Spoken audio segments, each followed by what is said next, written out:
तो आज जानेंगे एनबीएफसी एंड प्लस बैंक, इन दोनों में क्या डिफरेंस होता है। एनबीएफसी में इतना कम चीजों पे ऐसे लोन कैसे दे देता है, और साथ ही साथ ऐसा क्या होता है जो बैंक हमें जो लोन नहीं मिलता वो चीजें हमें एनबीएफसी देती है। जैसे बजाज फाइनेंस के पास अगर हम जाते हैं तो कुछ भी चीजों के लिए वो बजाज फाइनेंस जल्दी हमें लोन दे देता है मुकाबले एक बैंक के। अगर हम एसबीआई के पास जाते हैं तो वो कहता है हमारे पास ये डॉक्यूमेंट्स होना चाहिए, वो डॉक्यूमेंट्स होना चाहिए। और उसी जगह जब हम एनबीएफसी के पास एनबीएफसी लाइक बजाज फाइनेंस के पास जाते हैं तो हमारे पास तुरंत ही लोन मिल जाता है और हमारी चीजों की फाइनेंस हो जाती है। ऐसा होता क्या है और बेसिकली इनका पर्पस क्या है और कैसे वर्क करता है, पूरा का पूरा पोर्टफोलियो और पूरा जो मैनेजमेंट किस तरीके से वर्क करता है एज ए बैंक और एज एनबीएफसी कंपनी। तो डेफिनेटली दोनों चीजें जानेंगे डिटेल्स में डिटेल्स, और बेसिकली इनमें क्या किसमें कितना रिस्क होता है और किस चीजों में पैसा वापस आता है ज्यादा, किसमें पैसा वापस नहीं आता। दोनों चीज डिस्कस करेंगे डिटेल्स में डिटेल्स। तो चलते हैं स्टार्ट कर।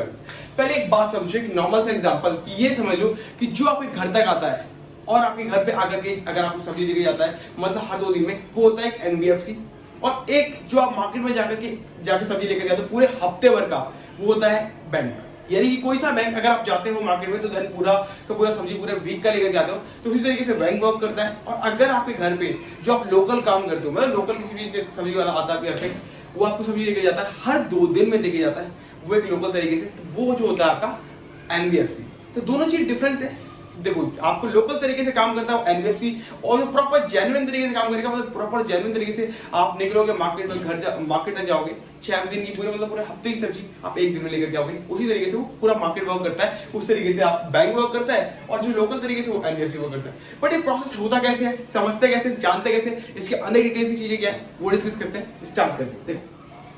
पहला है कि एनबीएफसी एंड बैंक, मतलब एनबीएफसी में वो चीजें जो कि आपको जो देखने को मिलेगा लाइक बजाज फाइनेंस हो गया, होम क्रेडिट हो गया, ये ऐसे चीजें होते हैं मतलब कि जिसमें आपके ज्यादा रिकॉर्ड्स नहीं होते उनके पास, बट लेकिन वो आपको फिर भी आपको एक लोन दे देते हैं कि एक टाइम पीरियड में आप उसके पास पे आउट कर दोगे। सेम बैंक क्या करता है कि आपको पे आउट नहीं देता, बिकॉज उसको पता है कि आप उस चीज को पे नहीं कर पाओगे, आप उसके कैपेबल नहीं हो, आपके पास ये क्राइटेरिया मेट नहीं हो रहा है, हम आपको लोन नहीं दे सकते। अगर आप एसबीआई के पास जाओगे तो उसके पास 50 तरीके होंगे जो कि आपके मेट नहीं हो रहे, बट वहीं पे अगर आप बजाज फाइनेंस के पास जाओगे वो आपको लोन करके दे देता है without any met of the criteria, क्योंकि उसे पता है कि मार्केट में पैसा डालना, पैसा वापस आ जाएगा। इस तरीके से वो दे देते हैं, कोई ज्यादा कंडीशंस नहीं रखते, ठीक है।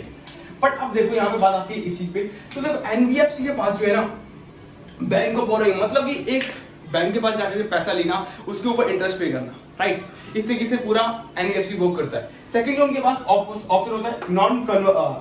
कन्वर्टेबल डिबेंचर, मतलब कि जो वो पैसा जो लॉन्ग टर्म के लिए उठाते हैं मार्केट से, बट लेकिन उसके ऊपर उस तरीके से इंटरेस्ट को पे करते हैं, वो भी लॉन्ग टर्म में, शॉर्ट टर्म के लिए नहीं होता नॉन कन्वर्टेबल डिबेंचर। साथ ही साथ तीसरा पॉइंट होता है उनकी कमर्शियल पेपर्स, मतलब ये शॉर्ट टर्म से जितने भी लोन उठाने हैं, मतलब मान लो कि एक कंपनी है वर्क कर रही है, उसके ऊपर 5 साल का उसने लोन लिया मेरे से, मैंने पूरे साल भर में उस लोन को लेकर शॉर्ट टर्म पीरियड के लिए लोन लिया और उसको मैंने दे दिया। देने के बाद उस पैसे को तो आप पूरे 5 साल लगेंगे आने में, पर लेकिन मैंने दे दिया तो उसकी जगह से एनबीएफसी को घाटा होता है। तो ये एनबीएफसी ने शॉर्ट फॉर्म समझा था कि उस पैसे जो 5 लाख रुपए जो इस कंपनी ने लिए वो मुझे 5 साल में वापस देगी, पर लेकिन मैं एक शॉर्ट टर्म लोन किसी बैंक से ले रहा हूँ तो मैं उसको जो पे आउट करूंगा वो ऑलमोस्ट पे आउट करूंगा 1 ईयर्स में। तो यहाँ पे उनको सस्ता पड़ा, बट लेकिन वो महंगा पड़ा, बिकॉज वो जो खेलना चाहते थे वो हो नहीं पाया, तो एनबीएफसी को उसमें घाटा होता है, ये होता है लॉस एनबीएफसी का।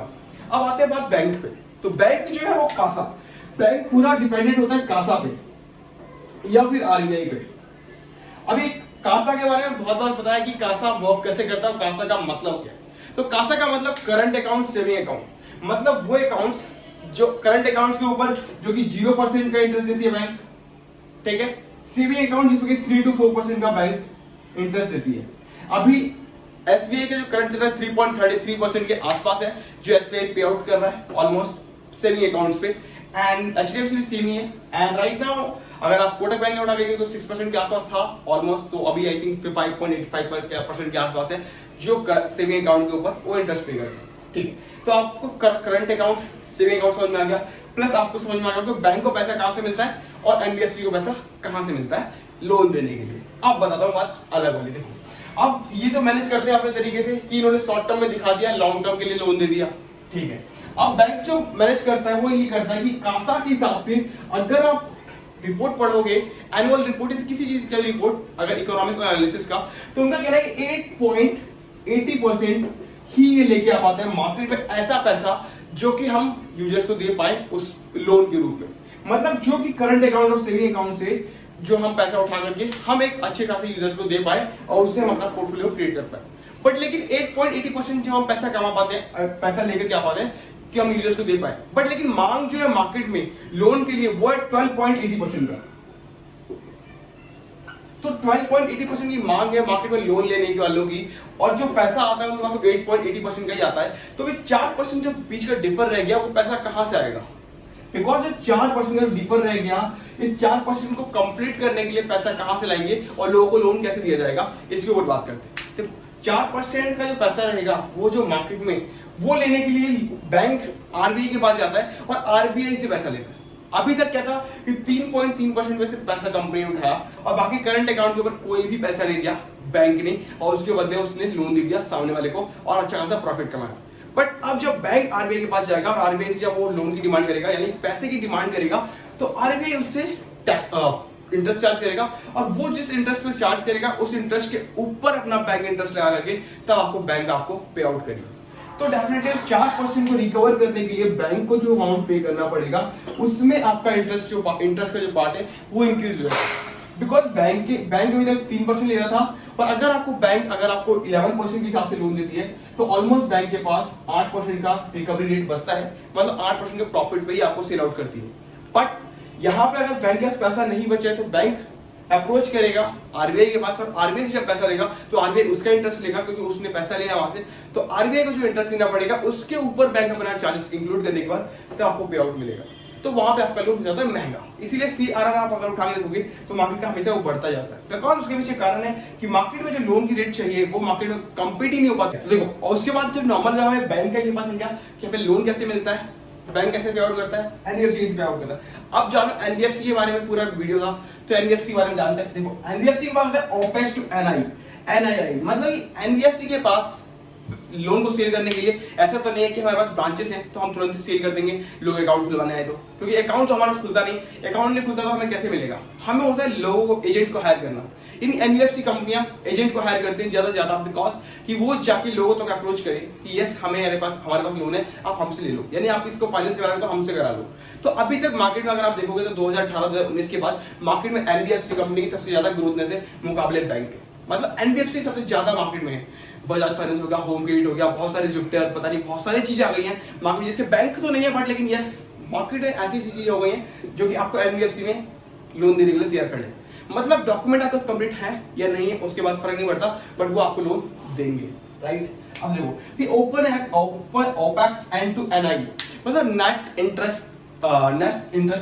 जो आपका बनता है उसके ऊपर जो है ओपेक्स, यानी कि जो पैसा कंपनी पे आउट करती है लोग एजेंट को हायर करने के लिए, तो उनके ऊपर लगाने के बाद जो पैसा बचता है, यानी कि मान लो कि एनआईआई का प्रॉफिट इक्वल टू 100 है अगर किसी एनबीएफसी का, और उसके ऊपर अगर ओपेक्स लग रहा है 25 रुपीज का, तो यानी कि कंपनी को जो पे आउट करना पड़ रहा है 25%, यानी कि पूरे 100 रुपए कमाने के लिए 25 रुपए उन्हें ओपेक्स पर देना पड़ रहा है लोग एजेंट को हायर करने पे, और एजेंट को हायर करने के बाद उसको पे आउट करने पे, और बाकी का जो 75 रुपए बचता है वो उनका एक प्रॉफिट मार्जिन होता है, राइट? तो इस तरीके से पूरा एनबीएफसी वर्क करती है। एंड साथ ही साथ कैपिटल रिस्क एंड एडजस्टेड, यानी कि इनके पास ये फंडा होता है कि मार्केट में वो रिस्क को बहुत ज्यादा मैनेज करते हैं मुकाबले बैंक के। बैंक क्या होता है, उनको पता होता है कि इनकी क्राइटेरिया क्या है, बैकग्राउंड क्या है, तो उस तरीके से वो मैनेज कर पाती है। बट एनबीएफसी को बैकग्राउंड नहीं पता होता और बैकग्राउंड के रिगार्डिंग कोई भी चीजें उनके पास नहीं होती, तो वहां पर उनको बहुत ज्यादा कैपिटल रिस्क लेना पड़ता है। बिकॉज सेम थिंग मैंने आपको एग्जांपल दिया कि कंपनी एनबीएफसी अपने आप को शॉर्ट टर्म और जो फ्री ऑफ कॉस्ट जो ईएमआई के ऊपर बात करती है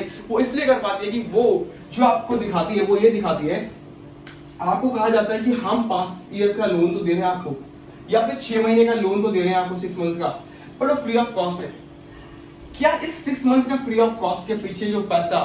बजाज फाइनेंस आपको दे रहा है वो पैसा का उन्होंने इंटरेस्ट पे नहीं किया बैंक को, उन्होंने पे किया है, बट उन्होंने क्या कहा है कि जो पैसा आप 6 महीने में मुझे वापस दोगे वो मैं 1 मंथ में वापस दे दूंगा बैंक को,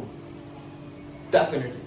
तो अब देखो 6 महीने का पैसा बैंक एनबीएफसी के पास आने वाला है वो 1 महीने में दे देंगे, तो उनको पड़ेगा लो कॉस्ट इंटरेस्ट, और उस लो कॉस्ट के ऊपर जो बचता है उसके ऊपर उन्होंने किसी तरीके से मैनेज करके वो आपको फ्री ऑफ कॉस्ट दे दिया। अगर आपने 6 महीने के अंदर किसी भी ईएमआई को ऊपर नीचे किया देन वो चार्ज करेंगे, अदरवाइज वो आपके लिए फ्री ऑफ कॉस्ट होगा, राइट? बट ये फ्री ऑफ कॉस्ट के पीछे उन्होंने उस अमाउंट को ये दिखा दिया कि हमारे को सिर्फ 6 महीने के लिए इंटरेस्ट है, बट लेकिन हम फ्री ऑफ कॉस्ट ले रहे हैं। सेम थिंग आप 5 साल के लिए आपने बजाज फाइनेंस से पर्सनल लोन लिया और पर्सनल लोन लेने के ऊपर आपको 5 साल के लिए आपने बजाज फाइनेंस से कराया, बट बजाज फाइनेंस ने आगे उठा कर कहा कि हमें 1 साल के लिए लोन चाहिए। अब वो 1 ईयर के लिए उन्होंने एक्वायर किया बट आपको दिया 5 साल के लिए, तो कंपनी यहाँ पे घाटे में जाती है कि जो पैसा 5 साल में आने वाला है वो 1 ईयर में हम कैसे compete कर पाए। यहाँ पे एनबीएफसी को घाटा होता है, बिकॉज एनबीएफसी को जब भी प्रॉफिट हो सकता है जब वो शॉर्ट टर्म में ले और शॉर्ट टर्म में उसे चुका दे, पर लेकिन जो लॉन्ग टर्म के लिए दिया है और शॉर्ट टर्म के लिए हमने एक्वायर किया है वो कैसे पॉसिबल है कि हम शॉर्ट टर्म में खत्म कर दें। ये तो कभी कभार हो सकता है कि मतलब 100 में से 2 जो कि पैसा आ गया उनके पास और वापस जाकर वो पे आउट कर दे कि मेरे पास पैसा आ चुका है, मैं अभी इसको कंटिन्यू नहीं करना चाहता, इसको फोरक्लोज कर दो। और अगर जो फोरक्लोज नहीं कराना चाहते तो मान के तो यही चलो कि 98% जो पब्लिक है उसको 5 साल के लिए मिला तो 5 साल ही कंप्लीट करना है, राइट। तो इस तरीके से पूरा वर्क करता है और यहाँ पे एनबीएफसी को बहुत बड़ा घाटा होता है। सेम थिंग अगर आप देखोगे तो यहाँ पे देखने को मिलेगा नॉन परफॉर्मिंग एसेट, यानी कि नॉन परफॉर्मिंग एसेट में वो आती है चीजें जो कि उनका परफॉर्म नहीं कर रहा, मार्केट के हिसाब से ऐसा लगता है कि यस मार्केट में एसेट तो है हमारे पास बट वो हमारे लिए काम का ही नहीं है। मतलब वैसा एसेट जो बैंक के पास डिफॉल्टर हो गया है, मतलब एनबीएफसी के पास डिफॉल्टर में आ गए हैं कि अब वो पैसा पे आउट नहीं करेंगे, वो पैसे होते हैं नॉन परफॉर्मिंग एसेट। मतलब पैसा दिया था मार्केट में वापस नहीं लेके आ पाए, जैसे वहां पे एनपीए वर्क करता है वहां पे ये non performing asset, same NPA work करता है यहाँ पे भी कि पैसा दिया था मार्केट से वो वापस नहीं आएगा। अब वापस नहीं आएगा बेसिकली मतलब ये कि हम 90% मान के चल रहे हैं कि मार्केट में डिफॉल्टर लोन है और ये हमें अब बेचना है, या तो हम सेटलमेंट कराएंगे अपने जो भी नियर बाई जो भी अपना बाउंसर्स है ये सारी चीजें होती है तो वहां पे जाकर सेटलमेंट कराएंगे। उसके पहले जो भी मिल जाए गुड है, नहीं मिलता तो वो सेल आउट हो जाएगा। जो भी मिलता है मतलब 500, 1000, 2000 जितने का भी सेल आउट होगा उसको हमें करना पड़ेगा, बिकॉज वो पैसा वापस नहीं आएगा। ऐसे वो डिफॉल्टर होता है पूरा, उसको कहते हैं नॉन परफॉर्मिंग एसेट। अब होता है जीएनपीए,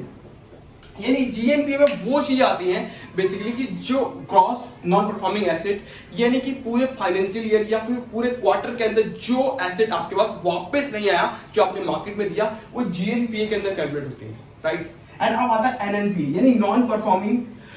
यानी कि नेट नॉन परफॉर्मिंग एसेट, वो एसेट्स जो कि 90 डेज के अंदर ड्यू थे और मार्केट में वापस पे आउट के लिए नहीं आया, तो उसके ऊपर जो वर्क करती है पूरी एनबीएफसी कंपनी या फिर बैंक, उसको कहते हैं net non performing assets, right. अब आता है राइट वेट एंड जो इसका फॉर्मूला होता है कैपिटल रिस्क एडजस्टमेंट का, वो होता है टायर 1 प्लस टायर 2 अपॉन में रिस्क वेट एसिड। तो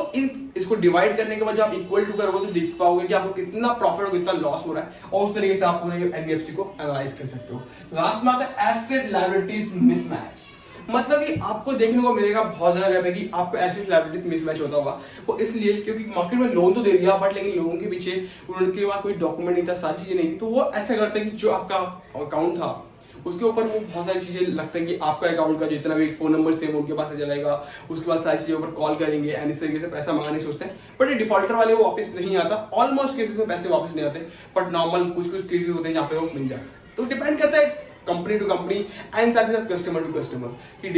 किस तरीके से वर्क करता है। सेम थिंग बैंक को प्रॉफिट इसलिए होता है क्योंकि उनके पास करंट अकाउंट सेविंग अकाउंट होते हैं, उनको पे आउट नहीं करना पड़ता, यहाँ पे सारा पैसा बाहर से उठाना है, बट लेकिन जो हम लॉन्ग टर्म के लिए दे रहे हैं वो शॉर्ट टर्म में उठा करके हम सोचते पे आउट करते हैं किसी दूसरे अमाउंट से, बट लेकिन वो नहीं हो पाता, देन उनको लॉस होता है। इस तरीके से पूरा वर्क करता है पूरा प्रोसीजर, और एनबीएफसी इस तरीके से लोन के ऊपर वर्क करती है। वीडियो अच्छी लगे तो लाइक कर लीजिएगा, साथ ही साथ चैनल को सब्सक्राइब नहीं किया तो सब्सक्राइब करना ना भूले। मिलते हैं नेक्स्ट वीडियो, जय हिंद।